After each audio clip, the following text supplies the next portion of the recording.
Did you know that we're on social media? You can find us at facebook.com/criminallylisted and at criminally_listed on Instagram. Make sure you follow us to stay up to date on the latest news. Number 3. Robin Hall. In talking about supposed lives of children, one popular case category arises again and again. The idea that these children, often only at speaking age themselves, sometimes speak in a language that is not their native tongue. One of the more notable cases of this so-called xenoglossy is that of a little girl in Evanston, Illinois. For weeks, her parents have been perplexed when their daughter spoke fluent French in her sleep, despite the fact the man and woman only had a passing knowledge of the language. Using a tape recorder and the translation of a local French teacher, they were able to determine that the girl's babbling was the narration of someone trying to find their mother who had been lost during a war. Paranormal researchers point to the idea that the strictly English-raised girl couldn't have possibly known such fluent French at such a young age. Skeptics point to the fact there are a lot of TV stations that broadcast French programs. Maybe instead of some transmigrated soul, the girl was simply good at picking up foreign languages. But what about a child who begins to speak in a tongue he couldn't possibly know? A language that is only used some 8,000 miles away. Such is the case of a 5-year-old boy named Robin Hall, as recounted by psychiatrist Dr. Adrian Finkelstein. Where Robin lived and where this took place isn't exactly clear. However, it's believed that Robin lived in California and this took place in the 1970s. In his book, Your Past Lives and the Healing Process, Finkelstein recounts learning about Robin's mother, who spoke of Robin often speaking in a strange language that nobody could understand. Mrs. Hall had passing knowledge of French and Spanish, however, the language Robin spoke sounded nothing like either of those. Intrigued, Professor Finkelstein interviewed the boy and asked him to speak the strange tongue. The boy happily obliged, talking on and on, seemingly about this and that, as the doctor took notes. Once the interview was completed, Finkelstein told the mother that to him, the language sounded vaguely Asian in origin. With her permission, he called in a colleague, a professor of Asiatic languages in Los Angeles. Later, as this language expert listened on, he grew more and more curious. He asked the boy where he had learned such a language. At school, the boy replied. But the mom interrupted, "You don't go to school yet." The boy's response threw everyone on edge. "But I did go to school, a long time ago." Conferring later with the mother, the language professor said he was sure the dialect her son was speaking was only found in a remote northern region of Tibet. It was only spoken by a secluded clan of monks there. The professor then asked the boy to describe the school he mentioned. Robin spoke for more than an hour about the school, its teachers and students, and what they were wearing, robes with sashes for belts. Dr. Finkelstein later came to the determination that the boy wasn't describing a school, he was describing a monastery. And the only monastery that used this particular dialect was located in the Kunlun Mountains, which, in mythology, is said to be the location of the legend of Shangri-La. Shangri-La is a paradise on earth where souls are said to live forever. What happened to Robin Hall after he was profiled in the book is unknown. Number 2. Shanti Devi. Imagine if 2 football stadiums where the people all began gathering around your house just to get a glimpse of you. That's exactly what happened to a girl named Shanti Devi of Delhi, India in 1936. Shanti made headlines around the world when Reuters news agency reported on her claims of having lived a past life. She was 8 years old at the time of the headlines, but the claims, her father said, had been going on since she was about 3. Right around the time the little girl began to talk. Potato cakes was an early phrase she would utter. Bewildered by the statement, Shanti's parents never made the dish, and they began to question why she said it. It was then that Shanti began to tell them a tale about her husband, who lived in Mathura in the United Provinces, 2 hours away. Her husband, she said, loved potato cakes, and she used to make them for him all the time, that is, before she died.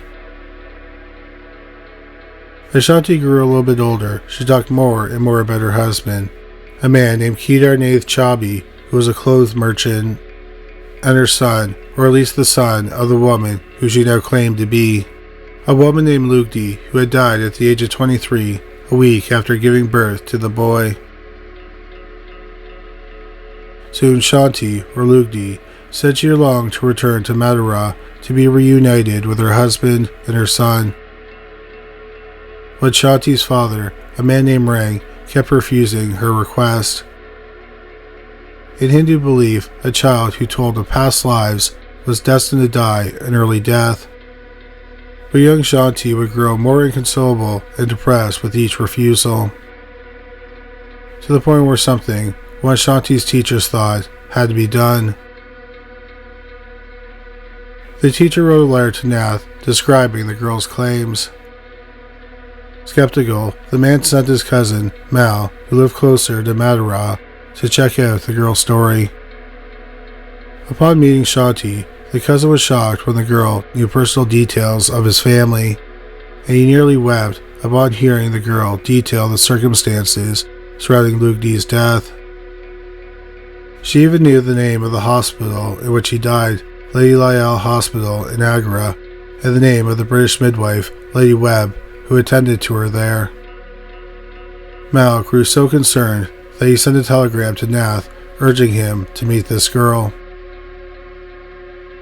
And when the meeting eventually took place, 8-year-old Shanti fell to her knees and began kissing the hem of the robe worn by her former husband. When Shanti then met her son, who was only a year or so older than she was, she cradled the boy and kissed his face all over, crying with joy. As word of this reunion began to travel around the neighborhood, a large crowd gathered outside the street. When Shanti came outside, she was taken aback by the onlookers, until she spotted a man and a woman in the dense crowd. She raced over to the couple and embraced them as her parents, while her actual parents watched on in disbelief. The thing was, these people actually were the parents of the woman who had died. And witnesses later said there was no way that Shanti could have known that otherwise. As word spread of the story, hundreds of thousands of believers descended on Shanti's home in Delhi. Mahatma Gandhi himself invited the girl to his ashram to talk about her past life experience, and came out publicly as saying he wholeheartedly believed Shanti's story. But there were some who were rightly skeptical. 3 of those non-believers were the editor of the Delhi paper, a local politician, and a child psychologist. So in 1937, they did some digging. They interviewed everyone involved in the story, from the parents to the cousin and husband, and even the teacher who wrote the initial letter of contact. They even gathered those in Mathura in a town hall, some 10,000 people, and asked witnesses to come forward. Scores of citizens did just that, all corroborating the girl's story, and confirming details of the dead woman's life that the girl couldn't have possibly have known. The fact that Lugdi lived in a yellow house, the fact that her husband's store was across from a local temple, and the fact that the woman of her previous life had a passion for a certain kind of candy and wore a certain type of leggings only available in Mathura at the time. The investigators published their findings in December 1937, and the article was picked up by newspapers around the world. Despite her father's initial fears, Shanti didn't end up dying at a young age. In fact, she lived until 1987, after her life spent telling her story to anyone eager to listen, never wavering in her belief that she had lived before and might live again. Number 1. Carl Edon. Little Carl Edon was a toddler when he shocked his parents by demonstrating the Nazi salute. It was 1974, only 29 years removed from World War II, and the war was still rightfully touchy in Carl's British hometown of Middlesbrough. Plus, his parents wondered, where would he pick up such a thing? But things really turned strange for the Edons when Carl also picked up the ability to draw. They found his coloring books festooned with green monowing airplanes emblazoned with swastikas in red and black crayon. Then, as Carl got a little bit older and started speaking, he started to worry his folks. His first words, they said, were, "I crashed through a window." But as he grew up, he started to fill in the blanks. Soon, Carl was relating a weird story that he was a German Air Force officer, and that his plane had been shot down over Middlesbrough during a bombing run.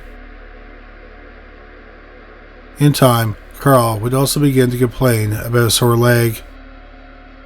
When the doctor asked where it hurt, Carl pointed to a birthmark on his mid-thigh. Convinced that the pain was psychosomatic, the doctor patted him on his head and gave him a lollipop to keep his mind off his so-called injury. But as the stories continued, the nightmares began. Carl's mother, Val, told the Daily Mail tabloid in 2018 that Carl would wake up screaming for help. His leg had come off, he screamed, and he was bleeding to death. "I crashed through a window," he repeated over and over.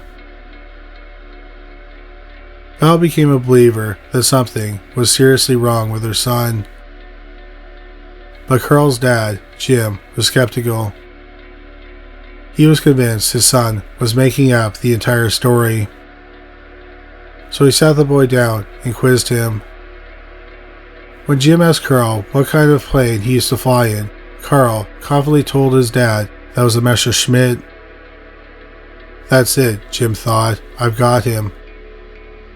Because Carl, for years, had professed to being on a bombing run. And Jim knew that Messerschmitts were fighter planes, not bombers. But a trip to the local library soon proved Jim dead wrong. The Messerschmitt 110 was indeed a bomber aircraft, the same kind that dropped bombs over Middlesbrough, England, on the night of January 15, 1942. The bombers, it turned out, were trying to destroy merchant ships off the English coast in the North Sea. According to Jim's research, witnesses saw one of the planes go down in a fireball, but the wreckage was never found. And that was as far as the research got him. Unlike some children who claim to have past lives, Carl's belief didn't wane as he got older. According to his mother, at the age of 7, Carl would entertain his friends with stories about his other life. He would regale them with adventures in the backwoods of Germany as he, quote, grew up. And he would confuse his family over his professed love for a 19-year-old woman whom he supposedly left behind during the war. One day, Val remembers, her son began to talk about his dear mother back home. "But I'm your mother," Val said. "I know," Carl replied, "but she's my mother too." Like Shanti Devi, word about Carl's peculiar situation soon gained a following. His story appeared in magazines across England and Germany, and even made it to the US during the early 1980s. One story appeared in the hugely popular British magazine Women's Own. But with this recognition also came teasing from Carl's schoolmates. So, as he grew into his teenage years, the boy learned not to be too vocal about his ethereal past. Carl went on to live a normal, young adult life, though his father believed he still held a little bitterness that his dad never really believed his story. As a young man, Carl married and had 2 children. And he landed a good job at the local railway yard, a job that required him to work the night shift as he supervised track conditions. Then, on the night of August 2nd, 1995, 23-year-old Carl was working alongside a 25-year-old British rail employee named Douglas Vinter, when Vinter inexplicably went crazy and stabbed Carl nearly 40 times, killing him. Vinter is currently serving life in prison. After the murder, Carl's devastated family tried to move on. Sometimes they found themselves looking back fondly on Carl's brush with notoriety. But other than that, they thought nothing more of Carl's boyhood claims that he was a German air officer during the Second World War, until 2 years after Carl's tragic death, in November of 1997. That's when construction workers began digging a trench for the new Millsboro water line. A few feet down, they hit metal. They soon unearthed a charred World War II-era German bomber. The plane, it seems, had been the same one shot down during the 1942 bombing run on the town. It landed in soft clay and almost immediately sunk underground. The first thing we found was the ammunition, engineer John Keenan told the Birmingham Daily Mail at the time, but then it became almost like a time capsule. Inside the wreckage, officers from the Royal Air Force found intact parachutes in pristine condition, woolen sweaters that looked brand new, and a machine gun with a round still in the chamber. But they also found a body. The charred remains of the nose gunner, whose skeleton lay surrounded by shards of glass. The result of the bubble window on the plane's nose, where the gunner would sit, being smashed on impact with the ground. And the soldier's skeleton had its right leg severed at the femur. Upon reading this in the local newspaper, Carl's family immediately thought of their son's stories. The sore leg where his birthmark had been, across his right thigh, and the nighttime cries of crashed through a window. When they visited the site of the plane's excavation, they were stunned to realize that it was only about 100 yards from where Carl was murdered, by the railway tracks. As plans were made, in conjunction with the German military, to give the dead airman a proper burial, researchers set about confirming the man's identity. And it wasn't long before the historian, Bill Norman, positively ID'd the dead German airman as Heinrich Richter. Jim and Val Edon decided to attend Richter's memorial service a year later. But they stopped cold upon seeing a picture of Heinrich Richter for the first time. They were stunned to see the resemblance that the man held to their late son. The case of Carl Edon and Heinrich Richter is so complex and well documented that it might even make skeptics believers in the transmigration of souls. Thank you so much for watching this video. We hope you found it interesting. If you did find it interesting, please make sure you subscribe. We'll have a new video about the paranormal every week. If you just discovered this channel, please make sure you check out our other channel, Criminally Listed. We have over 325 videos featuring bizarre but true crime stories. You can find it at youtube.com/criminallylisted. We also have a podcast about cold cases that were eventually solved called Criminally Listed Presents Into the Killing. You can find it on Stitcher, Spotify, Amazon Music, and anywhere you find great podcasts. But that's all for today. Thanks again for watching.